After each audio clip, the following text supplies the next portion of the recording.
Bonjour, bienvenue sur République IT, le média. Nous recevons aujourd'hui Pierre Matuchet. Pierre Matuchet, bonjour. Bonjour Bertrand.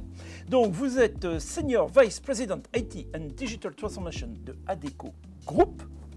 Alors, pour commencer, même si Adecco est quand même une marque qui est un petit peu connue, on va quand même représenter Adecco parce que ça fait beaucoup plus que de l'intérim. Tout à fait. Adecco, nous sommes le leader mondial des ressources humaines. On a 3 activités et 3 marques. Donc ça s'appelle The Adecco Group. Dedans, il y a la marque Adecco, qui est la marque d'intérim et de travail temporaire que vous connaissez. Par exemple, en France, on met à peu près 100 000 personnes au travail tous les jours. Ce qui nous fait de nous un des premiers employeurs privés de France. C'est notre métier Adecco. Ensuite, on a un métier LHH qui est plus un métier de conseil en ressources humaines, d'accompagnement dans la gestion des politiques, ressources humaines, de prévision un peu de ce qui peut se passer. Et puis, on a un troisième métier qui est un métier d'ingénierie avec Acodis. Globalement, le groupe Adecco, on est présent dans 60 pays et c'est 27 milliards d'euros de chiffre d'affaires. Oui, donc ce qui commence à faire quand même un beau chiffre d'affaires. Alors justement, du point de vue de l'organisation IT, chaque pays fait un petit peu ce qu'il veut ou il y a quand même une organisation groupe? Alors on essaye d'avoir une organisation groupe. On a une organisation au niveau du groupe avec un CDIO groupe. Ensuite, on a par marque un responsable IT, donc moi je m'occupe d'Adecco, j'ai un collègue qui s'occupe de l'HH, j'ai un collègue qui s'occupe d'Acodis. Et après en transverse, on a différents pays qui implémentent les solutions globales ou qui mettent en place des projets locaux pour répondre à des spécificités locales. Donc on est dans une approche matricielle avec une volonté de plus en plus de capitaliser sur une plateforme technologique qu'on appelle notre tech stack.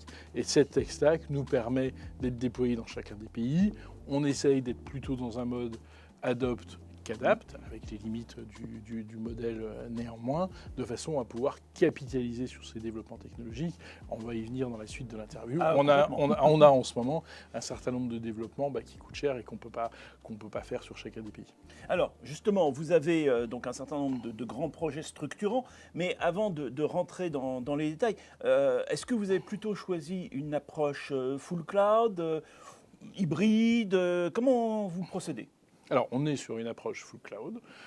On est très clairement en partenariat excessivement fort avec Microsoft sur l'ensemble des fonctions d'hébergement. On n'a quasiment plus d'on-premise aujourd'hui. Et on a 3 grandes fonctions dans le système d'information.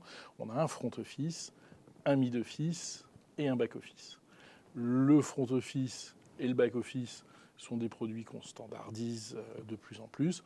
Sur le mid-office, on conserve aujourd'hui des solutions locales parce que c'est très dépendant de la législation locale. C'est là où on fait la paye, la facturation. Il faut une connaissance fine des conventions collectives, de toute cette partie-là. Parce que si on prend en France, Adecco, alors effectivement, on met des intérimaires au travail, mais surtout on les paye à la fin du mois. Ça veut dire qu'on gère l'ensemble des parce qu'on paye selon la convention collective de notre client, donc on paye sur toutes les conventions collectives. Donc on a un formidable logiciel de paye dans chacun des 60 pays dans lesquels on est présent. Oui, évidemment, là, quand on voit ce genre de difficultés, on comprend qu'on ne peut pas avoir des solutions uniquement globales. Alors, notamment, vous utilisez un ERP global et aussi un CRM global. Est-ce que vous pouvez nous en parler un peu plus? Oui, alors sur l'ERP, on utilise soit MSD, soit SAP, en fonction de la configuration des différents pays, en fonction des modules. Et on est dans un plan de rationalisation du paysage. Sur le front, même chose, on utilise un CRM global qui est Salesforce. Et on utilise aussi ce qu'on appelle un ATS, qu'on utilise dans l'ensemble des métiers de recrutement, Applicant Tracking System. C'est un logiciel qui nous permet de réceptionner la commande d'un de nos clients et après de suivre le cycle de vie du candidat. Est-ce qu'on l'a interviewé, est-ce qu'on l'a préqualifié, est-ce qu'on l'a sélectionné, est-ce qu'on l'a présenté au client, est-ce que le client a accepté. Donc ça, c'est un ATS. Cette fonctionnalité d'ATS qui est clé dans notre métier et aussi dans un environnement Salesforce et nous est fourni par Bullhorn, qui est donc un ISV qui nous donne cet environnement progiciel dans Salesforce. Donc c'est quand même un progiciel, mais rattaché, c'est une sorte de module complémentaire de Salesforce. C'est des custom objects dans Salesforce, si on veut prendre la vision un peu tech des choses. D'accord. Alors, donc vous êtes aussi en charge notamment de la data, donc il y a énormément de données, alors des données personnelles en plus là qui sont très très très sensibles, puisque vous avez toutes les qualifications, les salaires, etc. Enfin bon, difficile d'imaginer pire, si ce n'est les données de santé. Vous en avez peut-être aussi d'ailleurs. Ça peut arriver. On sait si la visite médicale s'est bien passée ou pas. Voilà, bon. Donc, c'est des données qui sont extrêmement sensibles. Alors, comment vous les traitez et de quelles données s'agit-il exactement? Alors, les données qu'on a sur nos candidats, on a ce qu'on appelle des données froides, celles que vous venez de citer, et maintenant on a aussi des données chaudes. Ce qu'on appelle données chaudes, c'est les conversations, tout ce qui se passe avec nos candidats. Donc on traite les données de nos candidats dans nos bases de données sur tout ce que vous avez dit, les données administratives, les comptes en banque parce qu'on les paye, un certain nombre d'éléments. Une des richesses fondamentales de notre base de données, c'est qu'on connaît les missions qu'on fait chacun de nos intérimaires chez nos clients. Donc là où dans des plateformes B2B RH, B2C RH que vous pouvez trouver, vous pouvez dire demain matin que vous êtes directeur comptable. Nous, dans notre base de données, si vous avez été un brillant développeur logiciel, on verra que vous avez été un brillant développeur logiciel. Donc nous, l'information, et c'est cette information-là qui a une richesse phénoménale par rapport à tous les portails qu'on peut trouver où on est tous sur des facettes d'ego branding assez fortes. Nous, on a les données réelles d'emploi avec nous de l'ensemble de nos candidats. Et ça, c'est une richesse incroyable parce que ça nous permet, quand on reçoit la demande d'un de nos clients, de trouver le profil le plus adapté. Donc les données administratives, les données d'expérience avec nous, et maintenant les données chaudes issues des conversations. Ça veut dire que, par exemple, si je passe un petit coup de fil à Adecco, là je suis désolé, mais République m'a jeté dehors, donc voilà. Vous nous appelez ? Je vous appelle, vous allez me trouver un poste parfait, mais on va avoir une discussion donc orale. Ouais. Cette discussion va être enregistrée, Ouais. transcrite. Si vous en êtes d'accord. D'accord. Et d'ailleurs que je peux m'y opposer. Vous pouvez vous y opposer. Mais on va admettre que je ne l'ai pas fait. Et donc c'est enregistré, c'est transcrit et inscrit dans mon dossier. C'est transcrit, on fait ce qu'on appelle une synthèse de l'entretien, parce qu'on n'a pas le droit de conserver l'ensemble de l'entretien, mais une synthèse de l'entretien, on va prendre les points saillants. On va mettre à jour les champs statiques dans notre fiche client, quels sont vos skills, qu'est-ce qu'on voit comme soft skills, hard skills, mais on garde aussi le summary de l'entretien, attaché à votre fiche candidat. Ça veut dire que quand on va faire une recherche de job ou d'emploi après, les moteurs sur lesquels on va s'appuyer vont avoir la capacité de regarder ce que vous avez dit comme info, ce qu'on appellerait de l'info chaude, pour vous trouver un job qui correspond mieux que nos concurrents et qui répond mieux aux attentes de nos clients. Alors ça, c'est évidemment de l'intelligence artificielle. Donc là, on a un petit peu de tout. On a des moteurs de recommandation, de rapprochement de profils et d'offres. On a des moteurs de synthèse. Donc ça, c'est du LLM de type ChatGPT, quoi. Tout ça, vous utilisez tout ça dans Salesforce? Vous avez des modules externes? Comment ça se passe? On utilise Salesforce comme plateforme, mais tout ce qui est IA, ce n'est pas Salesforce qui le fournit. Salesforce nous permet d'appeler, si on souhaite appeler Claude, on appelle Claude, si on veut appeler Mistral, on appelle Mistral, si on veut appeler OpenAI, on appelle OpenAI. Et donc vous avez choisi quoi? Aujourd'hui, comme on a un partenariat très fort avec Microsoft, on est sur OpenAI, d'accord. Mais on ne considère pas aujourd'hui que l'usage du LLM dans nos métiers soit différenciant. Mais s'il faut passer sur Claude ou sur Mistral, il n'y a pas de... Oui, il n'y a pas de question, c'est juste un connecteur. C'est un connecteur. Alors s'il faudra vérifier que nos prompts donnent bien les mêmes réponses, mais globalement, on n'a pas de sujet important sur cette partie-là. Et puis, vous avez, comme vous l'avez dit, des mises à jour automatiques, tout ça. Donc ça, par contre, c'est des agents. Alors là, on a des agents, effectivement, qui travaillent autour de ça. Là, on a pris, vous aviez appelé Adecco pour répondre à une offre d'emploi et on avait capturé le script de notre conversation. Il se peut aussi, soit que vous postuliez sur notre site web à une demande, soit qu'après un search and match, parce qu'on avait votre profil dans notre base de données, on se dise Bertrand correspond pile poil. Dans ce cas-là, ce qu'on va faire, c'est qu'on va avoir des agents de préqualification qui fonctionnent 24/24, 7/7, qui vont vous appeler, qui vont vérifier que vous êtes bien un journaliste, que vous connaissez l'IT, et on va vous demander 2 ou 3 références. Et à partir de là, on sera capable de dire à nos recruteurs, si on cherche un journaliste en bricolage, vous n'êtes peut-être pas la meilleure personne. Par contre, un journaliste en IT, vous allez remonter en haut de la liste. Et là, c'est l'agent qui va faire ce travail de préqualification. Et après, il y a toujours chez nous, bien entendu, une interview avec un de nos recruteurs pour cerner votre personnalité, vos points forts, éventuellement les points d'amélioration et voir si ça correspond à la demande de nos clients. Donc on a ces agents maintenant qu'on met en place. On a de la même façon, imaginons toujours, Bertrand, que vous ayez fait une mission avec nous. La mission va se terminer dans 3 jours. On va vous contacter un petit peu avant. On va vous dire cette mission-là se termine, mais on a ces 4 missions-là qui sont possibles. Quelles sont celles qui t'intéressent? Donc déjà, ça va nous intéresser de voir comment vous répondez aux différentes missions qu'on vous propose. Et puis après, on peut vous amener à reprendre une mission directement. Et la même chose, c'est un agent qui vous aidera.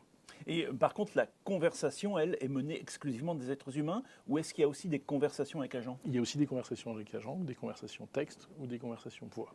D'accord. Alors, juste sur ce sujet, la conversation voix n'est pas systématiquement choisie par nos candidats, et on a des différences très fortes en fonction des géographies, en fonction des profils. On voit que plus c'est jeune, moins ça aime la voix. On voit tous avec nos ados, c'est plus je texte. Que dans certains pays, notamment d'Europe du Sud, WhatsApp, c'est quand même ce qu'il y a de mieux. Que dans d'autres pays, la voix est encore intéressante sur certains types de populations. Donc on est vraiment autour d'un channel management qui dépend du candidat, du pays, de la géographie et en gros de la sociodémo du candidat. Et est-ce que... alors, vous le savez, mais est-ce que vous proposez quand même l'ensemble? On propose l'ensemble. Voilà, et c'est lui qui choisit. C'est lui qui choisit. Okay. Voilà, sachant que un des points intéressants des agences, c'est que ça vient vraiment en complément de nos agences, puisque 50% des interactions, 50 à 60% des interactions qu'on a avec les agents sont en dehors des heures de bureau. Bon, récemment, j'étais à Cergy dans notre agence et on discute avec la recruteuse. Je faisais un petit point de comment ça avançait sur les agents. Elle me dit c'est super les agents parce qu'avant de partir à 6h moins le quart, je lance mes agents sur mes plus grosses commandes. Comme ça, quand j'arrive le matin, au lieu d'appeler 40, 50 candidats, il m'en a sélectionné 10 et j'en ai plus que 10 à appeler qui sont déjà préqualifiés. Donc si vous êtes journaliste spécialisé en bricolage, l'agence de Cergy ne va pas vous appeler. D'accord. Alors, tout ça, c'est très bien, mais et côté employeur, ça se passe aussi avec des agents ou pas du tout? Alors, pour l'instant, l'ensemble de nos agents, on les a vraiment focusés sur la partie candidat. D'accord. Que ce soit préqualification, onboarding, leur proposer des nouvelles missions, faire des talent pools, faire le support équivalent service client de nos candidats. Et là, on est en train de mettre en développement nos premiers agents pour parler aux clients. Et le premier, c'est justement, on parlait de l'information chaude autour du candidat tout à l'heure, ça va être un agent qui va aller, une fois qu'on a reçu une commande, appeler le client et lui dire « Monsieur le client, on a eu la commande, donc c'est bien, il te faut un conducteur de porte-palette pour samedi matin, mais est-ce que tu peux nous en dire plus sur ton entreprise, ce que tu as envie de faire, comment ça se passe, l'ambiance, pour qu'on puisse mieux proposer le job aux candidats ou trouver les candidats les plus adaptés à ton job. » Donc c'est notre prochain gros chantier. Alors, il y a un aspect qui est important pour tout ce qui concerne l'IA, c'est l'exhaustivité des données. Or, moi, je suis en agence Adecco, vous m'avez embauché, hein, merci, et je reçois une commande vers un employeur qui me dit, voilà, moi j'aurais besoin d'un maçon carreleur qui fasse aussi de la plomberie. Bon, très bien, je regarde rapidement dans mes fiches, j'en ai pas. Donc, si j'en ai pas, je dis, je suis désolé, monsieur le client, mais on ne va pas pouvoir vous fournir la personne que vous cherchez. Ah, c'est bien dommage, je vais aller voir un de vos concurrents. Donc, je raccroche, alors c'est bien dommage. Mais je ne vais pas la saisir, cette commande, je n'ai pas la personne. Donc, du coup, vous n'avez pas l'information en base de données, comme quoi quelqu'un a cherché ce profil. Et donc, vous ne pouvez pas, le cas échéant, faire de plan de formation. Alors, trois éléments de réponse par rapport à votre question. Si on est en France et qu'on parle de nos grands comptes, 60% des commandes nous parviennent de façon électronique.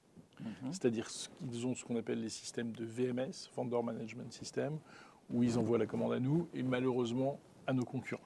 Oh, c'est dommage. Et donc on la reçoit tous en même temps et là elle est stockée dans le système et si on ne répond pas, on aura noté dans le système qu'on ne répond pas. Deuxième cas, on reçoit un email.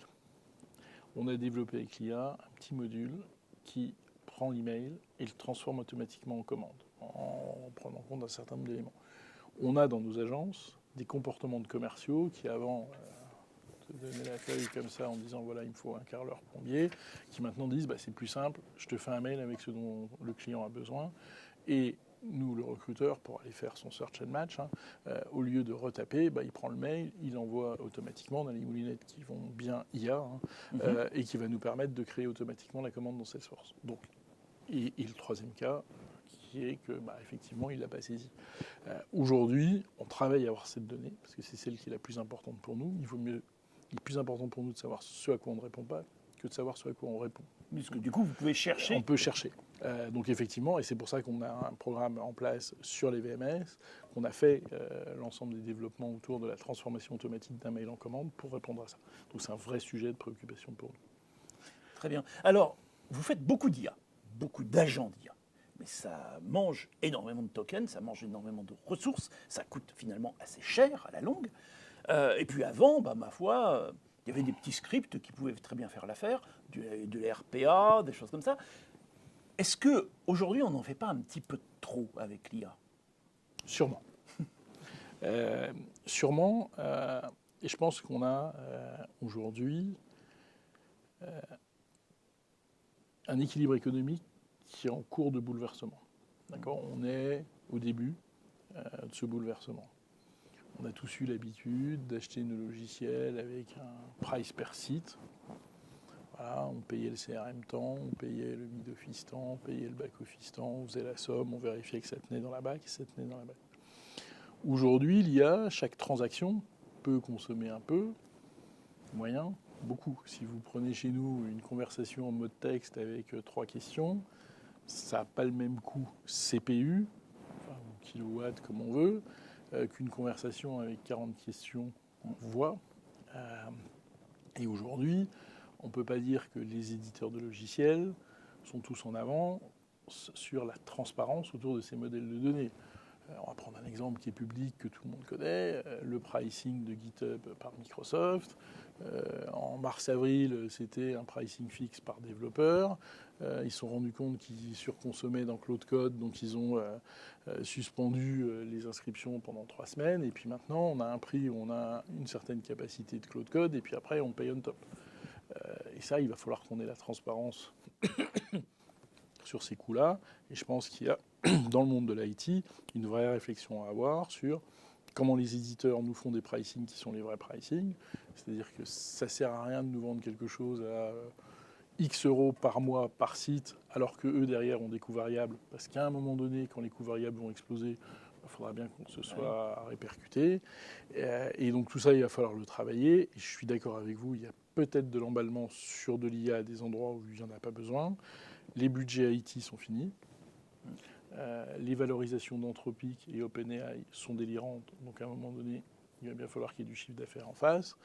Donc est-ce qu'on est capable de dire que ça, c'est plus du budget IT, c'est du budget business ou pas? De toute façon, on va atteindre un certain nombre de limites. Donc il y a un rééquilibrage qui devra avoir lieu entre les providers de software traditionnels, les nouveaux qui arrivent avec des valorisations délirantes qui, j'espère, n'amèneront pas à des prix délirants. Et puis il faut espérer qu'il y aura aussi des challengers qui viendront casser l'augmentation du prix du token ou l'augmentation du token, et que ça fera, comme un certain nombre de devices grand public, une diminution du prix, plus ce sera utilisé. Mais je pense qu'on a un moment charnière, et c'est bien compliqué de prendre une décision en se disant je m'engage sur 3 ans ou sur 5 ans dans cette direction-là. On voit que tous les éditeurs sont en train de changer leur business model. Oui, effectivement. Et je pense que ceux qui sont, plus l'éditeur sera transparent, mieux ce sera parce qu'on a une réalité des coûts derrière. Plus la promesse est magique, moins j'ai tendance à y croire aujourd'hui. Se dire qu'on va faire de l'IA avec un prix par site qui est fixe par mois, c'est pas possible. C'est juste pas possible, parce qu'à un moment donné, alors soit c'est moyenné sur un nombre suffisant pour que ça flotte, soit à un moment donné, ça flottera pas. Ou alors ce sera très cher. Ou ce sera très cher. Voilà. Et donc on paiera plus que ce qu'on consomme. Et oui. Alors, une autre. Alors il y a l'IA bien évidemment, mais rassurez-moi, vous faites d'autres choses. Qu'est-ce que sont vos autres projets? Alors, aujourd'hui, l'IA est un point important parce que l'IA nous permet de repenser nos process. Et je pense qu'on a, dans le métier de l'IT, depuis 1980, ce qu'on essaye de faire, c'est d'automatiser des process humains. L'IA, on les agentifie, donc on va un peu plus loin, un peu plus vite. Maintenant, on arrive à un point où l'IA nous permet aussi d'inventer des nouveaux process qui vont être faits par des agents. Donc les réflexions qu'on a aujourd'hui, c'est de se dire, dans cette IA, comment on va faire pour refondre nos process. Et ce dont on est assez convaincus, on a tous les deux quelques cheveux blancs, ce qui s'est passé au mois de février-mars avec Claude Code, c'était pas arrivé dans l'environnement du développement logiciel dans les 30 dernières années. On a tous cru aux AGL, il y a eu WinDev, il y a eu Node.6, il y a eu plein de choses comme ça. Mais globalement, il n'y a jamais eu de disruption de fond du monde du logiciel. On s'est dit, on développe.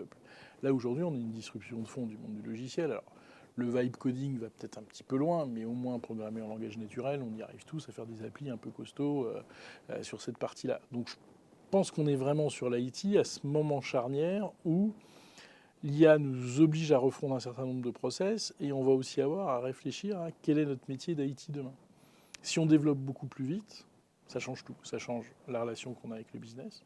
Parce que est-ce qu'ils vont être capables d'avoir des releases tous les jours, aujourd'hui sur Claude Code ou changer? Est-ce qu'on va être capable de gérer le changement dans, pour nous, 600 agences en France, 5000 dans le monde? Est-ce qu'on va être capable? Je ne suis pas sûr. Donc ça veut dire que quand on développe, il ne faut pas se tromper. Donc il faut être vraiment près du business et peut-être développer moins et mieux. Donc ça, je pense qu'il y a un vrai sujet. Et puis aujourd'hui, on parle beaucoup, on développe vite, mais tout ce qui est test, intégration, mise en production, surveillance, l'IA est moins présente que ce qu'on a fait avec Claude Code. Donc on attend aussi un petit peu que de ce côté-là, ça avance. Ceci dit, pour faire les déploiements, comme vous êtes en cloud, c'est quand même beaucoup plus simple. Il n'y a pas de déploiement physique. Il n'y a pas de déploiement physique. Enfin, il n'y a plus de déploiement physique. On n'est plus avec notre disquette dans les serveurs. Donc ça, c'est la bonne nouvelle. Néanmoins, on a des actions, spécificités locales, &co. Et avec de l'IA, on doit pouvoir aller plus vite. Je pense que l'IA pour l'IT devient un vrai sujet de réflexion aujourd'hui. Alors, point également important, c'est le fait justement qu'il va falloir adapter les ressources humaines. Et on disait depuis quelques années qu'il y avait une véritable pénurie, une guerre des talents. Alors, quand on est un spécialiste des ressources humaines, comme Adecco, finalement, est-ce que gérer, d'une part, la transformation des ressources humaines internes, pour les apprendre, par exemple, à faire du vibe coding, ces choses comme ça, ou éventuellement acquérir des ressources humaines externes, est-ce que c'est plus facile ou est-ce que finalement ça revient au même? Alors je me garderais bien d'avoir un avis aussi tranché sur le sujet. Si on prend juste la population des développeurs, tout le monde se dit qu'on devrait embaucher moins de développeurs parce qu'il y a des technologies plus productives. On regarde les chiffres de l'emploi, on a toujours besoin de plus de développeurs. Donc je pense que c'est comme toutes les révolutions technologiques. On se dit que ça va arrêter un certain nombre de choses, mais ça change de métier. Les maréchaux ferrants qui mettaient des fers sous les sabots des chevaux, ils sont devenus garagistes. Et il y a eu quand même beaucoup plus de garagistes que de maréchaux ferrants. Donc là, on est dans ce mode-là. Et les développeurs continuent d'exister. Donc plus que le job en lui-même, je pense que c'est la nature des tâches qui va changer. Aujourd'hui, un développeur, on va lui demander d'être près du business. On revient un petit peu sur ce que je disais avant, de comprendre les business process, d'être capable de voir les KPI, d'aider dans la compréhension et dans la refonte du business process. Donc, on a toujours besoin de profils. C'est des profils différents. Et c'est notre job, en tant que leader de ressources humaines, d'aider à cette transition. Plus de business, plus de process, une technique différente. Je ne dis pas moins de technique parce qu'à un moment donné, avec les LLM et tout ça, il faut quand même un peu comprendre ce qui se passe derrière. Et donc du coup, c'est des métiers qui se transforment progressivement, mais je trouve que c'est super intéressant. Très bien. Alors, pour terminer, la question traditionnelle, quels vont être vos prochains défis? Nos prochains défis, ça ne va pas vous surprendre, ça va être autour de l'IA. Je pense que faire des POC, c'est bien. Le faire at scale, c'est un métier.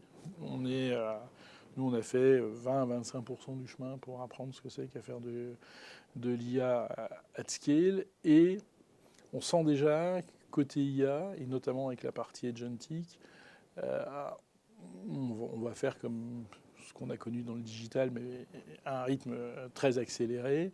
On commence à avoir des questions d'hyper-personnalisation des agents, de mémorisation des conversations et puis d'orchestration des agents. d'un point de vue B2C, vraiment, je pense que si tout le monde nous envoie des agents toute la journée pour avoir... Alors, vous êtes candidat, si vous recevez le SMS d'Adecco, le SMS de LinkedIn, le SMS de Indeed, et que vous passez 20 minutes à remplir votre fiche candidat, vous ne le remplirez pas pour tous. Donc, la question se pose, c'est comment on est celui auquel on répond. Et puis, vous cherchiez une mission tout à l'heure. Il faut qu'on soit suffisamment malin pour vous envoyer le bon message au début de la mission, pour que vous le voyez, le bon message au milieu de la mission et le bon message à la fin de la mission pour que vous le voyez. Donc on arrive vraiment sur des problématiques, je pense, de mémorisation, de conversation, d'hyper-personnalisation et d'orchestration. Je pense que c'est vraiment les prochains défis de l'IA. Après cette vague déferlante qui est hyper intéressante, mais on sent qu'il va falloir vite raffiner un peu tout ça. Oui, puis resserrer un peu les boulons. Exactement. Et on l'a abordé rapidement sur le sujet RPA-IA. En fait, la question qui est derrière, c'est la question de la valeur versus le coût. Aujourd'hui, on y va tous plein pot. Okay. Si on prend mes deux exemples de tout à l'heure, la conversation avec 40 questions avec de la voix versus les 4 questions, peut-être qu'à un moment, il faut utiliser de l'IA et peut-être qu'à un moment, il ne faut pas utiliser de l'IA. Ça va aussi dépendre du prix auquel on est capable de le vendre à nos clients. Peut-être que les 40 questions avec de la voix qui vont me coûter X tokens, le business plan vole. Peut-être que la même chose pour un autre type de profil, ça ne vole pas. Et ça, c'est des outils qu'il va falloir qu'on crée, qui sont des outils de mesurer. En fait, qu'est-ce qu'on veut consommer par transaction pour que ça reste rentable. Et dans quel cas et dans quel contexte. Exactement, et qu'on ait un peu de... Peut-être falloir qu'on ait de l'IA pour gouverner l'IA. De l'IA pour gouverner l'IA, ça, c'est une bonne idée. Ça, je suis sûr que ça va sortir. Eh bien, écoutez, Pierre Mathuchet, merci beaucoup. Merci Bertrand, merci de ce moment d'échange. Et puis, il ne me reste donc plus qu'à vous souhaiter une bonne fin de journée et à très bientôt sur République IT, le média. Au revoir.